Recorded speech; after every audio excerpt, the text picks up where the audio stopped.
열왕기상 2장의 말씀을 통해 우리는 다윗의 유언에 따라 선한 자는 선한 대로, 악한 자는 악한 대로 치리하며 나라를 견고하게 세워나가는 솔로몬의 모습을 볼 수 있습니다.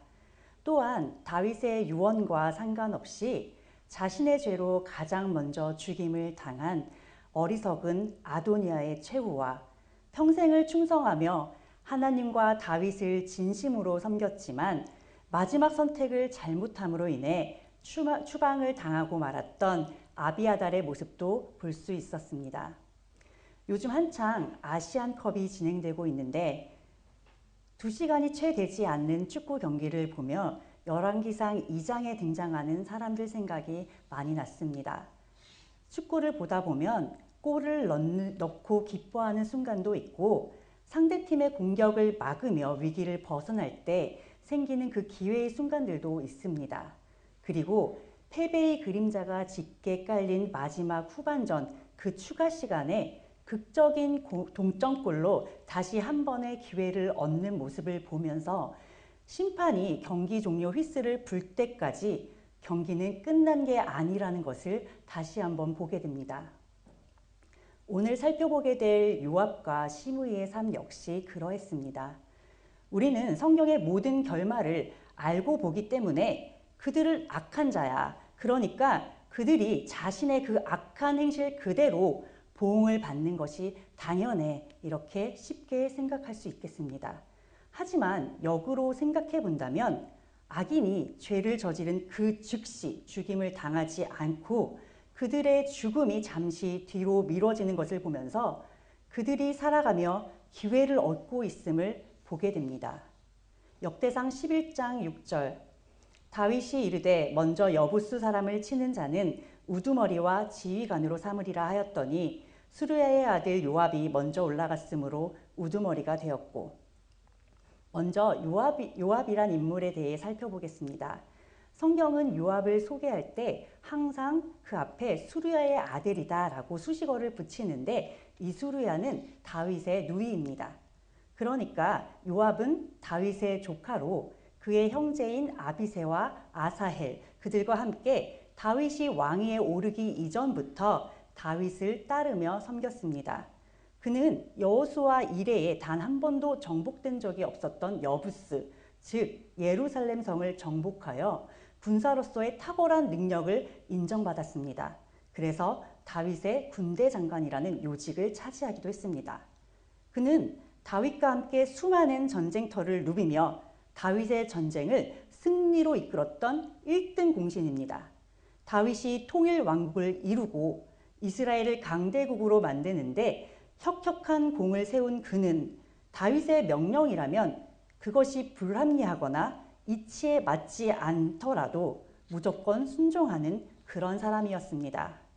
우리아를 전쟁으로 보내 죽게 하라는 다윗의 그 말도 안 되는 악한 명령에도 그는 왕에게 왜 그렇게 하느냐라는 한마디 없이 그저 순종하였습니다. 다윗이 응고조사를 할 때에도 마찬가지로 그것이 악하다는 것을 알고 만류하였지만 결국에는 그 명령에 따르는 모습을 보이기도 합니다. 특히 사무엘 하 13장 26절에서 31절에 나오는 랍바성의 그 점령 장면을 보면 자신이 먼저 입성하게 되면 그 성을 자기가 점령했다고 사람들이 칭송할까봐 그것이 싫어서 그 다윗이 먼저 입성하게 해서 열방에 다윗의 이름이 높아지게 하는 겸손한 모습을 보이기도 했습니다. 이는 다윗을 진심으로 섬기는 요압의 마음을 알 수 있는 대목으로 그는 다윗을 돋보이게 하는 이인자의 역할을 톡톡히 해낸 사람입니다. 다윗을 향한 이런 요압의 헌신을 보면 충신도 이런 충신이 없습니다. 그는 다윗의 곁을 지키며 다윗의 마음을 잘 살폈고 다윗의 나라가 강성할 수 있도록 도왔습니다. 40년이 넘는 긴 세월을 다윗의 곁에서 한결같이 섬기며 오래도록 참으며 수고한 것입니다. 그가 40년이 넘는 긴 세월 동안 이토록 충성했음에도 불구하고 다윗이 유언을 통해 솔로몬에게 그를 죽이라고 그런 부탁을 하는 것이 잘 이해가 되지 않을 수 있습니다. 사무엘하 3장 39절 내가 기름 부음을 받은 왕이 되었으나 오늘 약하여서 수르야의 아들인 이 사람들을 제어하기가 너무 어려우니 여호와는 악행한 자에게 그 악한 대로 갚으실지로다 하니라. 다윗 자신이 비록 왕이지만 요압의 악한 행동을 막을 수 없다고 하나님께 한탄하듯 기도하는 이 다윗의 모습을 보면 당시 요압과 그 형제들을 보는 다윗의 마음을 엿볼 수 있습니다. 요압은 다윗 다음으로 2인자의 자리를 지켰지만 한 번도 왕의 자리를 탐하는 그런 욕심을 갖지 않았습니다. 그래서 다윗이 왕권을 강하게 세우는데 도움이 되었어요. 그러나 그가 이토록 충성했던 것은 오직 하나, 2인자라는 그 자신의 자리를 지키기 위해서였기 때문에 그는 집착에 가까운 변하지 않는 욕심을 가지고 있었습니다. 그래서 다윗이 이스라엘을 다스리는 그 과정 속에서 많은 결림돌이 되기도 했습니다. 무엇보다 그는 다윗의 뜻과 명령에 반하여 전장이 아닌 그런 평화적인 상황 속에서 고의적인 살인을 저지르기도 했습니다. 그가 죽인 사람은 사울의 군대 장관이었던 아브넬과 왕자 압살롬, 그리고 압살롬의 군대 장관이었던 아마사, 이 세 사람이었습니다. 아브넬은 요압과의 전쟁에서 패한 적이 있는데 이 전쟁에서 요압의 막내 동생인 아사헬이 아브넬의 손에 죽임을 당하였습니다. 이후 아브넬은 다윗과 평화조약을 맺고 자신의 영향력 아래 있던 이스라엘을 다윗에게 복속시키겠다는 약조를 하게 됩니다. 무고한 백성들이 죽는 그런 전쟁을 치르지 않고도 통일 왕국을 이룰 수 있는 그런 기회를 다윗이 지금 받게 된 것입니다. 그래서 다윗은 아브넬에게 군대 장관의 자리를 약속하였습니다. 그런데 이 소식을 들은 요압은 평안히 돌아가는 아브넬을 쫓아가 그를 죽였는데 이것은 동생 아사헬을 죽인 원수를 갚기 위함과 동시에 자신의 2인자 자리를 지키기 위함이었습니다. 이런 요압의 이기적인 선택과 행동으로 다윗은 자신이 짓지도 않은 그 죄를 해명해야 하는 그런 상황을 맞이하게 됩니다. 이에 다윗은 자신이 기름 부음을 받은 그런 왕임에도 불구하고 아직 약하여서 요압의 악행을 제어할 수 없다고 한탄한 것입니다. 사무엘하 18장 5절 왕이 요압과 아비새와 이때에게 명령하여 이르되 나를 위하여 젊은 압살롬을 너그러이 대우하라 하니 왕이 압살롬을 위하여 모든 군 지휘관에게 명령할 때에 백성들이 다 들으니라. 압살롬은 비록 반역을 저지른 죄인입니다. 그럼에도 불구하고 그는 다윗의 아들입니다. 다윗이 압살롬을 살려달라고 하는 이 명령에는, 그 명령하는 마음에는 물론 아들을 사랑하는 그 아버지의 마음도 담겨져 있을 것입니다. 그러나 그가 하나님의 마음과 뜻을 아는 사람임을 감안해 본다면 끊임없이 회개의 기회를 주시는 하나님의 사랑을 알기에 그렇게 행한 것으로도 볼 수 있습니다. 그리고 압살롬이 죽임을 당한 그 상황을 지켜보면 압살롬은 그 머리카락이 상수리 나무에 걸려서 몸이 공중에 매달려 있는 상태였습니다. 그렇기 때문에 그를 죽이지 않고도 다윗이 부탁한 대로 충분히 그를 생포할 수 있는 그런 상황이었습니다. 그럼에도 불구하고 요압은 다윗의 큰 뜻을 헤아리지 못하고 자신의 자리를 위협하는 그 어떤 세력도 용납하지 못하는 이기적인 마음으로 다윗의 명령을 거역하면서까지 저항할 힘이 없는 압살롬을 죽이는 선택을 하였습니다. 다윗의 왕권을 위협하는 행동은 곧 자신이 가지고 있는 그 2인자의 자리를 위태롭게 만드는 것이기 때문에 반역을 일으켰던 압살롬을 절대 용납할 수 없는 것입니다. 사무엘하 19장 13절 너희는 또 아마사에게 이르기를 너는 내 골육이 아니냐 내가 요압을 대신하여 항상 내 앞에서 지휘관이 되지 아니하면 하나님이 내게 벌 위에 벌을 내리시기를 바라노라 하셨다 하라 하여 이후 다윗은 압살롬 사건으로 인해 분열된 왕국을 통합하고 안정시키기 위해 압살롬의 군대 장관이었던 아마사를 요압의 자리에 앉히려고 하였습니다. 아마사 역시 하지만 요압에게 살해당하고 맙니다. 아마사는 아비갈이라는 사람의 아들입니다. 그런데 그 아비갈이 또 수르야의 동생이라고 성경에 기록되어 있어요. 그러니까 아마사 역시 요압처럼 다윗의 조카이며 아마사와 요압은 서로 사촌지간이에요. 그런데 요압은 자신의 자리를 위협하는 그 어떤 세력도 용납하지 않아요. 그 걸림돌을 용납하지 않았기 때문에 아무리 아마사가 사촌이라 하더라도 거리낌 없이 그를 죽일 수 있었습니다. 이처럼 아무리 다윗에게 충성하는 요압이라 할지라도 자기의 뜻에 반하면 상대를 가리지 않고 죽이고 빼앗은 요압을 곁에 두는 것이 쉽지는 않았을 것입니다. 그러나 다윗에게는 왕권을 바로 세우고 나라를 안정시켜야 하는 왕으로서의 그 사명도 있었기 때문에 요압의 그 악함을 알고 있음에도 불구하고 그를 세울 수밖에 없었습니다. 요압은 자신이 세운 공을 통해 다윗이 높아지도록 그 자리를 양보하기까지 헌신을 했지만 한편으로는 자기 중심적인 그 생각과 욕심을 버리지 못했습니다. 그래서 자신의 권력에 걸림돌이 되는 자들을 모두 자기의 손으로 직접 처치하며 그를 세워준 다윗을 쉽게 배반하고 멸시하는 매우 악한 행위를 동시에 하는 이중적인 모습을 보인 것입니다. 요압이 가진 힘과 능력은 분명 다윗이 통일 왕국을 세우는 데 도움이 되었습니다. 그가 다윗에게 헌신한 마음은 맹목적일 정도였지만 중심을 보는 하나님 앞에서 그는 그저 악한 자일 뿐입니다. 수많은 업적에도 불구하고 결국 다윗의 마음에도 하나님의 마음에도 합한 자가 될 수 없었습니다. 이런 요압의 최후는 매우 비참했습니다. 열왕기상 2장 29절 어떤 사람이 솔로몬 왕에게 아뢰되 요압이 여호와의 장막으로 도망하여 제단 곁에 있나이다. 솔로몬이 여호야다의 아들 브나야를 보내며 이르되 너는 가서 그를 치라. 아도니아의 죽음과 아비아달의 추방 소식을 들은 요압은 그 다음이 자신의 차례임을 직감했습니다. 그리고 그는 아도니아가 여호와의 제단 뿔을 잡고 그 생명을 가까스로 연장했던 사실을 기억하고 그 역시도 제단의 뿔을 잡았습니다. 그러나 제단 뿔을 잡음으로써 솔로몬에게 그 목숨을 유보받았던 아도니아와는 달리 요압은 즉시 죽임을 당하고 말았습니다. 그가 이처럼 처벌을 당한 이유는 그가 다윗의 뜻을 정면으로 거스르며 자신의 욕심과 복수심으로 이스라엘의 두 장수 아브넬과 아마사를 죽였기 때문입니다.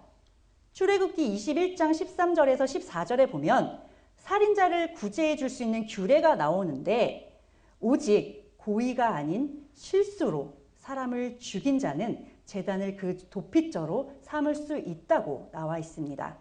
그러나 고의로 살인을 한 자는 그가 설령 제단으로 그 몸을 피한다 할지라도 그를 제단에서 잡아내려 죽이라고 명하고 있습니다.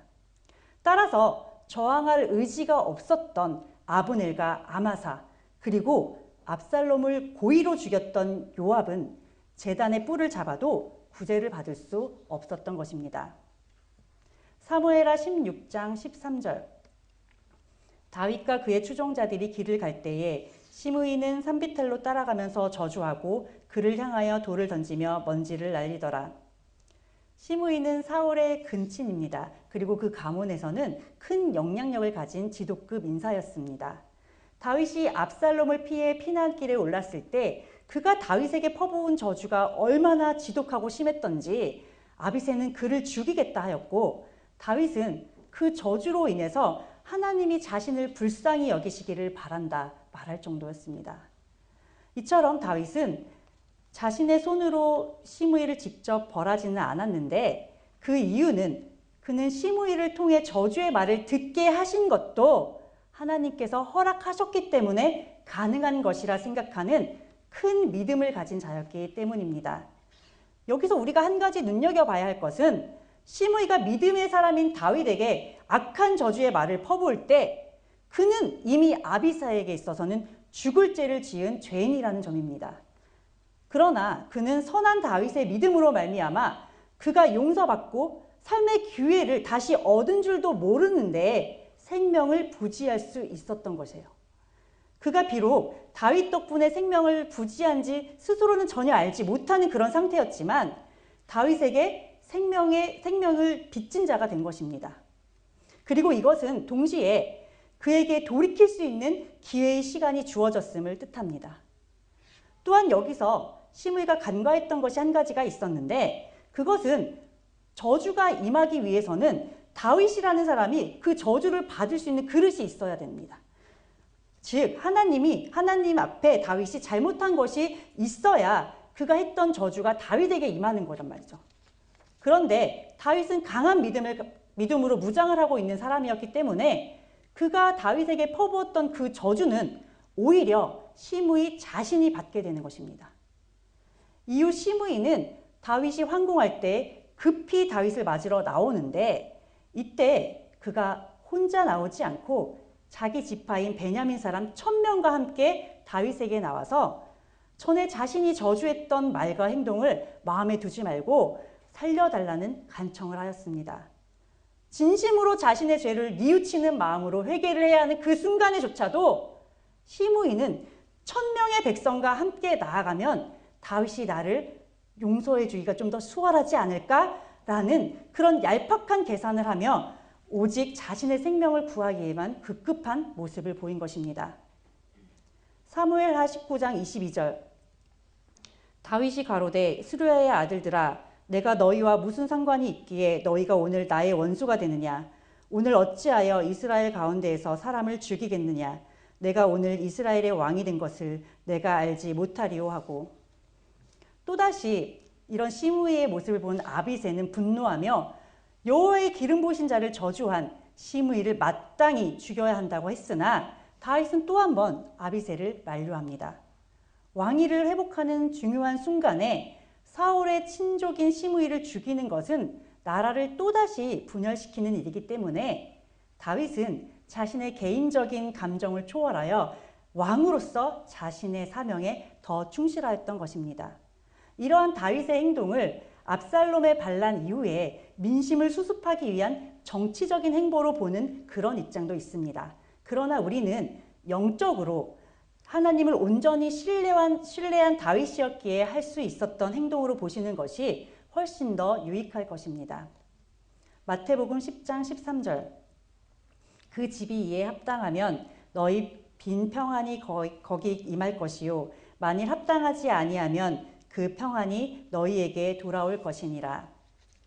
다윗이 시므이를 바로 죽이지 않고 직접 복수하지 않아도 시므이라는 사람이 그 기회를 축복으로 만들 그릇을 준비했느냐에 따라 그의 인생의 길이 정해지는 것입니다. 다윗은 하나님 앞에 자신이 할 수 있는 한 최선을 다해서 시므이를 치리한 것이고, 그는 하나님 앞에 자신을 내려놓고 하나님께 그 모든 것들을 맡겼기에 이제는 하나님께서 직접 시므이를 치리할 것입니다. 반면에 시므이의 입장에서 이 사건을 보면 또 한 번의 생명을 유지하는 기회를 얻은 것입니다. 그렇기 때문에 그는 그 자리에서 돌이켰어야 합니다.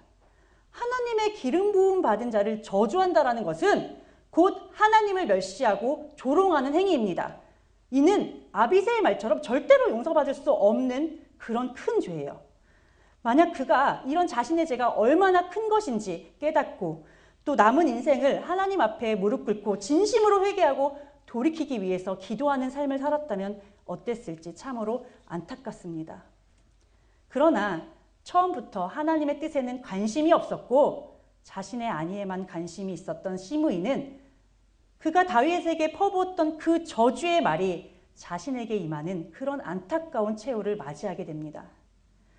다윗은 감히 하나님이 세우신 왕을 멸시하는 죄를 지었던 그런 악한 자들조차도 자신이 직접 심판하지 않고 솔로몬에게 그들을 절대 용서하지 말라는 유언을 남겼습니다.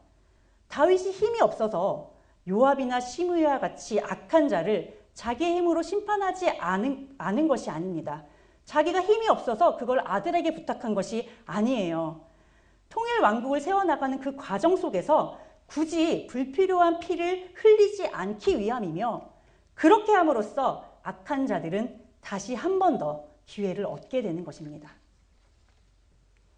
열왕기상 2장 37절, 너는 분명히 알라. 내가 나가서 기드론 시내를 건너는 날에는 반드시 죽임을 당하리니 네 피가 내 머리로 돌아가리라.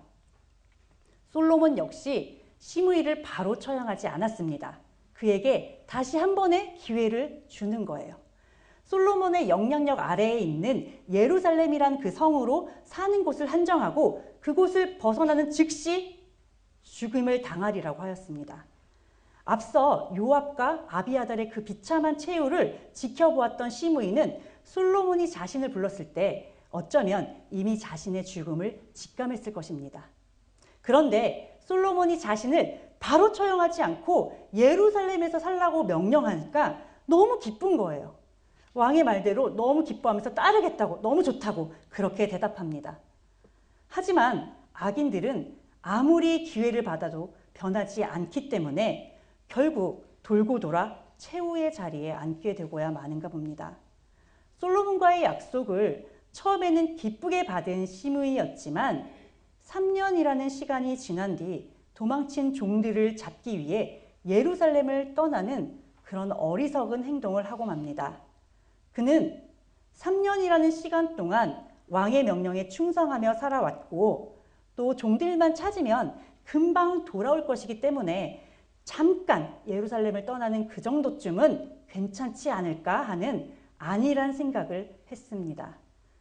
감히 왕을 저주하고도 수많은 기회를 얻었음에도 불구하고 그는 왕과의 약속을 너무 쉽게 어기고 말았습니다.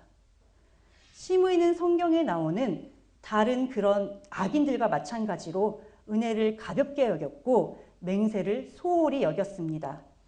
우리는 이런 시므이의 행동을 통해 온전치 못한 회개의 결과가 얼마나 무서운 것인지 볼 수 있어야겠습니다. 시므이가 자신과의 약속을 깨고 예루살렘을 떠났다가 돌아왔다는 소식을 들은 솔로몬은 시므이를 향해 네가 어찌하여 여호와를 가리켜 한 맹세와 내가 내게 이른 명령을 지키지 아니하였느냐고 책망합니다. 시므이는 왕가의 명령을 쉽게 어겼을 뿐만 아니라 여호와를 가리켜 한 맹세조차 귀하게 여기지 않았기 때문에 그가 약속하였던 그 결과로 죽임을 당하고 말았습니다. 수많은 기회를 얻으며 돌고 돌아왔지만 그 끝이 결국 사망이라는 사실이 매우 안타깝습니다. 열왕기상 2장의 말씀을 통해 우리는 믿음으로 충성했던 아비아달이 그릇된 선택으로 결국 안타까운 인생의 결과를 맞이하게 된 것과 악인들의 최후를 보았습니다. 자신의 힘으로 자신에게 유리한 것들을 선택하며 살았던 그들의 결정이 결국 그들이 힘들게 얻은 생명의 기회를 엎어버리는 결과를 초래하였습니다. 우리들 역시도 잘할 때도 있고 잘못하고 넘어질 때도 있습니다. 참 많죠, 그런 순간들이. 그러나 우리가 잘했다고 해서 그 잘한 것에 자랑하고 교만할 것이 없는 이유는 그것이 우리가 하나님의 뜻대로 선한 선택을 하며 생명을 연장할 수 있는 그 한 번의 기회를 얻은 것에 불과하기 때문입니다. 그마저도 우리는 하나님의 은혜 없이는 선한 선택을 할 수 없는 미련한 자들입니다. 따라서 무언가 내가 스스로 잘했다는 생각이 드시거든 그 생각조차도 내려놓고 회개하시기를 바랍니다. 그저 하나님의 은혜에 감사만 드릴 수 있으시면 좋겠어요. 또 우리는 모두 죄된 본성을 가지고 있기 때문에 언제든 악한 자리에 앉을 수 있음을 절대 잊지 마시길 바랍니다. 이렇게 언제든 죄의 자리에 앉을 수 있는 자신이 참으로 싫어질 때가 많지만 하나님은 우리의 연약함을 아시는 분이라는 그런 사실 또한 잊지 않으시길 바랍니다.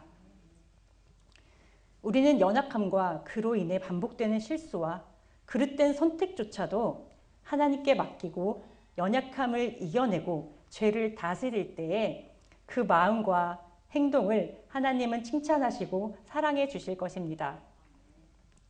2024년 한 해 동안 우리는 많은 사건을 만나게 될 것입니다. 부디 올 한 해는 만나는 문제마다 하나님 앞에 내려놓으시고 지혜를 구하심으로 하나님 보시기에 옳은 결정만을 하시길 바랍니다. 부디 하나님께서 이제 그만하면 됐어. 이제 내 곁에서 나와 함께 안식하자라고 우리 인생의 종료 휘슬을 부실 때까지 인내하고 충성하시어 하나님께 잘했다 칭찬받으시는 여러분과 제가 되길 간절히 소망합니다. 기도하고 마치겠습니다. 사랑과 은혜가 충만하신 하나님 아버지, 저희들의 인생을 친히 주관하여 주시고 이끌어 주시길 원하시어 저희들을 자녀 삼아 주신 아버지를 찬양합니다.